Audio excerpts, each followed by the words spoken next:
the Bloodline would beat the Brawling Brutes, which was made up of Sheamus, Ridge Holland, Butch, Drew McIntyre, and Kevin Owens. Mm-hmm. And it was all about a story for Sami Zayn. Mm-hmm. And Sami Zayn is a guy who I think maybe has had his best year ever. You know, he certainly exceeded expectations at his WrestleMania match with Johnny Knoxville and the Jackass crew. Fun is probably the word to use there. But now what he's done with the Bloodline and then the storytelling on this one show, I just think, man, Sami Zayn stock is maybe higher than ever. But it does make you wonder, where do they go from here? It feels as if the eventual outcome here is going to be Sammy as a massive baby face, maybe when the bloodline turns on him. How do you see that playing out for Sammy? And what do you think of the performance?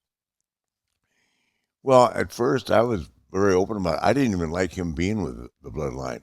Yeah. That I thought he diluted it. But I know, and sitting and talking with Booker T, it just everybody looked at it differently. I was with Booker T in New York at an autograph session, and Booker thinks the sun rises and falls on the guy. So, Yeah.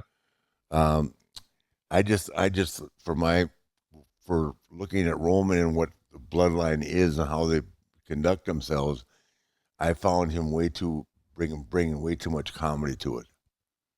But apparently it's worked. So that's Yeah. just me. Maybe that's me being old school. But when you got a serious character like the Usos, who are I don't even think to argue with the best tag team right now in business as heels. They're the Right. Usos that can really, when they're healthy, can really work. And Roman is over like nobody else. And I didn't like it because I thought the kid's he's comical. His character is comical. Right. Yeah, if he gets heat with me, you can imagine how many of it gets heat with the Marks.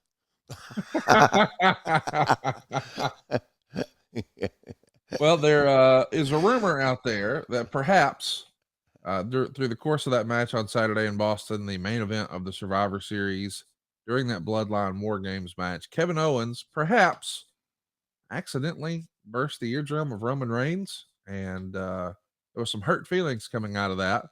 Now, Oh, that's all really? just been whispers online. I haven't spoken to anyone to know for sure that that's what's happened, but things like that is that, especially with the eardrum.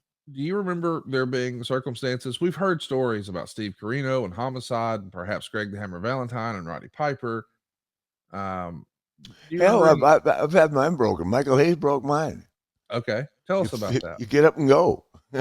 Christ, it ain't no big deal unless it causes equilibrium problems, which I don't think my equilibrium problems all those years later came from Michael Hayes breaking mine in Miami. I can remember when he did it. Right.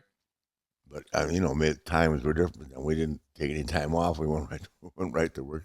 As a matter of fact, I had to wrestle Michael an hour that night, so I'm sure he remembers it. He broke first thing. It was the first cut into the match. Wow. Not by not intentionally, but I'm sure knowing Kevin and thinking what a great guy he is, I'm sure Kevin didn't smack Roman intentionally trying to break his eardrum. Oh no, I can't imagine that. No.